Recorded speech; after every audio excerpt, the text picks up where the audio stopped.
Pasamos ahora a debatir el tema de la semana, lo bueno, lo malo y lo feo del gobierno de Marcelo Ebrard en el DF. Como todos los miércoles está con nosotros Denise Dresser. Denise, buenas noches. Hola, buenas noches. Y también nos acompaña en esta ocasión Andrés Layó. Andrés, ¿qué tal? Buenas noches. Denise. Pues Denise, empecemos con, bueno, escoge uno de los tres, pero empieza con lo bueno, lo malo, lo feo. No, bueno, empezaré con lo bueno. Y creo que desde la perspectiva de la ampliación de los derechos y las garantías individuales, este ha sido un gobierno de sello progresista, un gobierno que ha respondido a una serie de demandas añejas de la ciudadanía en el Distrito Federal con respecto a la despenalización del aborto, los matrimonios gay, que ha asumido posiciones de avanzada y que ha ampliado el espectro de las libertades democráticas. La Ciudad de México se ha vuelto una incubadora de muchas de las ideas, las tendencias que forman parte de la democracia liberal. Se ha vuelto un archipiélago liberal en un país que, como vimos hoy en la decisión de la Suprema Corte, es un país que sigue siendo en muchos sentidos conservador.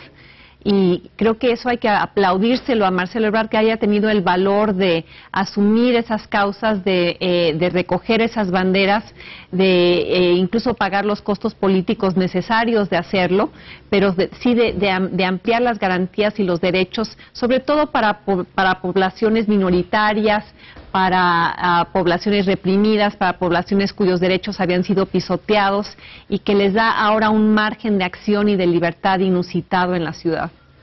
Yo coincido plenamente con Denise, tal cual lo dijo, pero le agregaría también otros dos temas que me parecen importantísimos, sobre todo frente a gobiernos anteriores.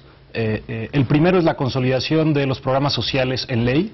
Sí, eso es clave porque es lo que permite darle seguimiento, es lo que hace que se puedan exigir como derechos y no estén sujetos al control político de distintos grupos políticos que puedan operar los programas sociales, como son las pensiones, las becas para estudiantes de prepa, a las madres solteras, a las personas con discapacidad, el seguro de desempleo.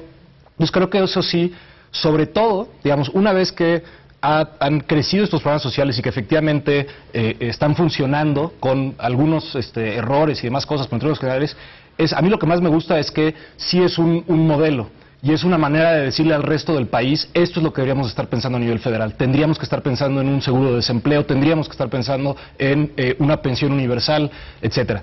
Y la segunda cosa que es fundamental para los habitantes de esta ciudad es la inversión en transporte público. Es decir, no es tanto como nos había prometido Ebrard, ni como nos gustaría a muchos, que nos gusta mucho el transporte público y las bicicletas, pero es un gobierno que, frente a gobiernos anteriores, ha invertido en el metro, ha reorganizado el transporte terrestre, que es lo más difícil, los microbuses a partir del Metrobús, ha financiado la Ecobici y tiene proyectado crecerlo, etcétera. Entonces yo creo que eso, digamos, esas dos cosas, aparte de ser las tres, la que dijo Denise, el tema de los programas sociales y el transporte público son un sello de las cosas que puede hacer un gobierno de izquierda y que representan muy bien la idea de que hay bienes públicos importantes. Sí, ahora, es curioso que el tercer punto que mencionas, lo que tiene que ver con planeación urbana y transporte y demás, también encaja con, yo diría, uno de los puntos malos de su administración. Claro. Porque con el feo, yo diría no el malo. No con lo malo, de hecho lo malo es que tengo otra cosa pensada, pero con lo feo, que es al tiempo que reconozco esos avances y ese apoyo al transporte público y al peatón y demás, es una administración que ha permitido un desarrollo urbano y una planeación absolutamente desbordada, en la cual la política urbana, sobre todo de los grandes edificios, y lo sé por estar involucrada de manera muy cercana en el caso de la Torre Pedregal 24 y la Supervía. ¿Pero eso es el gobierno del Distrito Federal o son...? No, es el gobierno del Distrito Federal. El gobierno del Distrito Federal, yo diría, en colusión con los desarrolladores y en un contexto en el cual gran parte de la política urbana la están determinando los jueces a través de los amparos que interponen, por ejemplo, grupos inmobiliarios, como ha sido el caso de Pedregal 24, y que el gobierno de la ciudad ha cedido. Y como consejera de la Comisión de Derechos Humanos del Distrito Federal, yo diría que uno de los aspectos más feos de esta administración ha sido pues la renuencia, bueno, la absoluta reticencia de Marcelo Ebrard a escuchar la recomendación de la Comisión con respecto al caso de la Supervía, donde hubo un atropello de los derechos de los vecinos que fue cuidadosamente documentado por la Comisión. O sea, hay múltiples maneras en las cuales el gobierno del DF en temas de planeación urbana simplemente deja de aplicar la ley, o viola la ley, o no hace consultas, o publica información después de que ya comenzó la obra, los vecinos no son informados, o sea, una serie de irregularidades que se repiten, que son una especie de modus operandi que se da a lo largo de la ciudad, sobre todo con, yo diría la Supervía, el caso de Pedregal 24, pero Pedregal 24 hay un caso en cada colonia de un edificio hecho en condiciones irregulares. Veamos el desbordamiento absoluto del caso de Polanco, por ejemplo, donde vemos la total omisión, o si no es que la colusión de la Secretaría de Desarrollo Urbano, de la Secretaría de Medio Ambiente, donde se viola la ley y se atropellan los derechos de los vecinos. Claro, eso es una vieja historia en la Ciudad de México. Me acuerdo a alguien que conozco que siempre decía, vivía en una calle donde todas las casas tenían 3 pisos excepto su casa, y siempre decía, ¿saben por qué mi casa no tiene 3 pisos? Porque está prohibido. Pero yo lo único que diría, ahorita que estabas tú diciendo lo feo, que es una ciudad fea, yo creo que algo que también ha hecho esta ciudad, bueno, o que tiene, porque ahorita la construcción, etcétera, pero sí bueno, ha habido un rescate de espacios públicos, lo que por ejemplo hicieron con el Monumento a la Revolución, en fin, yo creo que ha habido también algo de eso que a mí también se me hace muy yo valioso. Creo, ahorita lo diré, que eso se engarza con lo malo. Con la privatización. Esa forma de rescate de espacios. Eso se engarza con la privatización de espacios públicos a través de la construcción de torres que se aprovechan del entorno y que deciden sus propias normas de desarrollo urbano. Iría primero a lo feo, ya que estamos en lo feo. Yo creo que lo más feo, indiscutiblemente, de este gobierno es la construcción del segundo piso del periférico. Es decir, si López Obrador había construido unos cuantos kilómetros de segundo piso, Ebrard va a construir 4 veces lo que construyó López Obrador de segundo piso, que no sirven para absolutamente nada y afean la ciudad. No van a reducir el tráfico de esta ciudad. Y eso incluye la Supervía. Lo van a inducir. ¿No? Lo van a inducir. Está absolutamente comprobado. Exacto. Que las ciudades que han construido segundos pisos tienen más tráfico. Resuelven el problema del tráfico 2 años y después atraen muchos más carros. Y vemos cómo esas ciudades han ido hundiendo sus segundos pisos, reconociendo el error que cometieron. Y le agregaría lo feo es, en el tema de la Supervía y el segundo piso, después de las recomendaciones que hizo la Comisión de Derechos Humanos del Distrito Federal por las violaciones de derechos a los habitantes de la zona donde va a pasar la Supervía, la respuesta del gobierno del Distrito Federal fue, no aceptamos las recomendaciones y no hacemos nada al respecto. Entonces, y ahí quedó la recomendación. Exacto, y yo creo que eso sí es lo más feo que pudo haber hecho este gobierno. Porque además es un gobierno que ha empujado el tema de los derechos humanos, que hace... Claro, pero lo otro, como decías tú al principio. Claro. Y de transporte público, es una contradicción esquizofrénica un poquito irritante. No, ¿Qué le explica? Yo creo que Marcelo Ebrard tiene varias caras. Tiene una cara moderna, progresista, una cara que le apuesta al mercado, que le apuesta a la inversión privada, que le apuesta a las nuevas tecnologías, a la ecobici, etcétera. Y tiene una cara como del viejo priismo corporativo, clientelar, coludido con los grandes intereses económicos de la ciudad. Y estas dos caras coexisten y a veces vemos una y a veces vemos otra. Yo creo que lo explica es lo que iba a dar como ejemplo de lo malo y que tiene que ver con la forma en la que se rescatan ciertos espacios públicos. Yo creo que lo malo ha sido el manejo de las finanzas en el Distrito Federal por las restricciones que hay a nivel federal. Es decir, el Congreso Federal con la mayoría priista que no ayuda para que tenga buenas finanzas el Distrito Federal, pero con esas restricciones, por ejemplo, priorizaron la construcción del metro cuando era más barato construir más líneas de Metrobús. Y eso hizo que muchísimos recursos se concentraran en un solo proyecto. Y a cambio pues empezaron literalmente a concesionar y a vender espacios de la ciudad, como se intentó hacer con la construcción del estadio en Azcapotzalco, que era la rescate de un espacio público, pero pues era una concesión para construir un estadio. Y también la idea de que la inversión era, digamos, la inversión privada era lo que podría traer más finanzas o más dinero a la ciudad, lo cual puede ser cierto. Sin embargo, hay una concentración espacial de esas inversiones que han profundizado la desigualdad entre ciertas zonas y otras. Entonces, claro, está bien que haya inversión privada y que haya edificios que están creciendo en Reforma y arreglen las calles y las banquetas estén más bonitas, etcétera.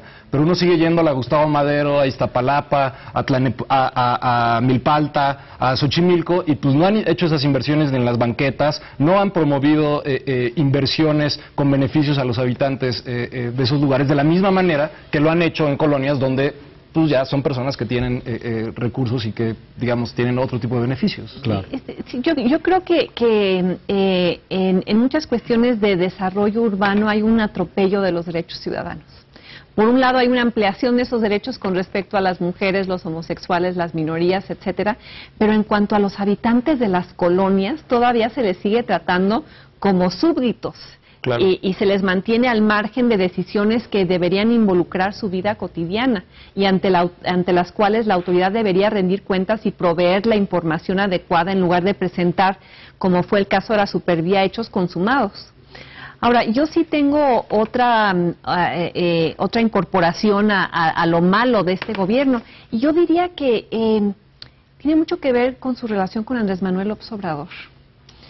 Creo que en la medida en la que Marcelo Ebrard en el último momento dejó de apoyar la coalición PAN-PRD en el Estado de México y se rindió frente a Andrés Manuel López Obrador y ha demostrado una y otra vez que parece tenerle miedo y no se enfrenta a él en cuestiones en las que debería enfrentarse para construir una izquierda más centrista, más moderada, más electoralmente atractiva, esa deferencia, ese temor, esa genuflexión selectiva frente a Andrés Manuel López Obrador ha afectado el perfil de Marcelo Ebrard y ha llevado a que en el Distrito Federal hoy ni siquiera quede claro quién va a dejar como su delfín. No ha logrado construir una sucesión en la que haya una base política autónoma de Marcelo Ebrard que sea independiente de la que controla Andrés Manuel López Obrador en la ciudad. Yo ahí creo que es una parte donde no coincido contigo. Yo diría que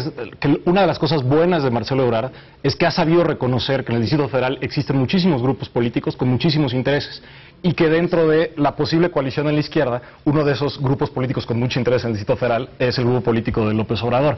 Y no estoy seguro que ni la ciudad se hubiera gobernado mejor, ni la perspectiva de la elección de 2012, donde creo que sí se va a presentar una candidatura fuerte por parte de la izquierda. Creo que esa perspectiva estaría minada si se hubiera peleado de mala manera con López Obrador. Entonces, la parte buena de Ebrard, que es como esta de ser político negociador, que a algunos nos puede chocar cuando se trata de construir supervías o ciclovías o banquetas, en la parte de hacer política con los grupos que conforman los intereses reales de la ciudad, pues creo que hasta eso lo ha manejado no tan mal. Yo no le cuestiono su parte negociadora. Lo que sí me pregunto es si en el momento definitorio, porque ya lo vimos en lo de la alianza en el Estado de México, cómo se echó para atrás y dejó a los organizadores realmente chiflando en la loma. Y dejó al partido en el Estado chiflando en la loma, los dejó sin apoyo. Me pregunto si en el momento definitorio de la definición de la candidatura para la presidencia tendrá la fuerza suficiente, porque va a tener que enfrentarse al observador incluso en la definición de la encuesta o el método de selección del candidato. Y hay momentos en los cuales yo sí he percibido a Marcelo Ebrard débil. Lo que a veces usas enfrentar de una manera que suena a pelearse con. No. Y ahí es donde yo creo que Andrés dice, no, que no se peleen, no le conviene ni a uno ni a otro ni a la izquierda. Lo han hecho muy bien, a veces lo usas de una manera que parece ser solamente no estoy de acuerdo contigo, Andrés Manuel López Obrador, pienso esto. Exactamente. Pero usted ha hecho algo de eso, pues lo hizo precisamente lo ha hecho en el tema de las alianzas. Y en el tema de Martí Batres. Sí, en el tema de las alianzas, pero acuérdense lo que ocurrió. O sea, que Marcelo Ebrard en el último momento se declaró en contra de la alianza. Bueno, no había un candidato, era un desastre eso. ¿No? Y tenía miedo a que el observador se llevara al partido. O sea, que fuera una confrontación. Una ruptura que hiciera más difícil la elección de 2012. En ese sentido, igual y, digamos, en términos políticos, desde ese punto de vista me parece que tal vez actuó de la mejor manera posible considerando las restricciones. Sí. Y es muy difícil no considerar las restricciones, es decir, es un poquitito injusto. no considera ninguna restricción. Entonces, de la misma manera que construir y mejorar el Metrobús tiene ciertas restricciones presupuestales, entonces frente a las restricciones pudo no haber priorizado el metro y priorizar el Metrobús. Entonces, dentro del rango de posibilidades, yo creo que en la relación con López Obrador lo ha hecho de la mejor manera posible, porque efectivamente, logró mantener esa relación sin romper con el gobierno federal y reconoció que hay cosas de funcionamiento básico de esta ciudad y el presupuesto, etcétera, que tienen que ver con el gobierno federal. Pero la manera en la cual se ha relacionado con Andrés Manuel López Obrador ha llevado a que no tenga hoy Marcelo Ebrard un perfil de izquierdista socialdemócrata a nivel nacional. Pero creo que eso le da como 0.01% del voto. Yo creo que ese votante es diminuto. Entonces, podrá ser muy atractivo para algunos, pero... ¿Y entonces cómo se va a posicionar? Reconociendo, es decir, yo creo que es un muy buen ejemplo los programas que hay en la ciudad. Es decir, tiene diferencias con López Obrador, por ejemplo, el tema de los matrimonios entre personas del mismo sexo, que López Obrador vetó, y el aborto, sobre el cual López Obrador nunca ha querido hablar o tener una definición clara. Y Ebrard desde el principio dijo, yo me la juego completa. Tiene coincidencias con López Obrador en el tema de los programas sociales y en cómo se cobran y gastan los impuestos. Es un estilo distinto, es más tecnocrático, también es lo Pero, digamos, hay una coincidencia programática muy clara. En el tema de, por lo visto, en los segundos pisos también hay una coincidencia, con una horrible paradoja. En el tema del transporte público tal vez hay alguna divergencia, porque López Obrador no lo tenía como una prioridad, pero yo pensaría que en esos términos se puede argumentar que este es un gobierno de izquierda no muy diferente al gobierno, es decir, las mejores cosas del gobierno de izquierda de López Obrador, y tal vez con algunas cosas distintas, como el aborto de los matrimonios entre personas del mismo sexo, que estuvieron muy bien. 20 segundos tenemos ya, perdón. Ahora, algo que yo aplaudo, que yo dije que era bueno, que era la ampliación de los derechos.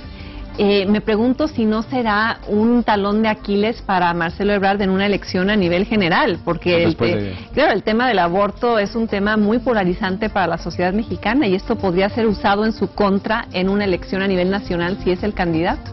Sin duda. No, pues será la chamba de los que estamos a favor insistir en que no sea tan polarizante el tema, ¿no? En términos políticos. Bueno, pues muchísimas gracias, Denise, muchísimas gracias, Andrés. Aquí termina la edición de hoy de Es la Hora de Opinar. Mañana lo espero en punto de las 10 de la noche, cuando otra vez sea la hora de opinar. Aquí nos vemos. Muy buenas noches.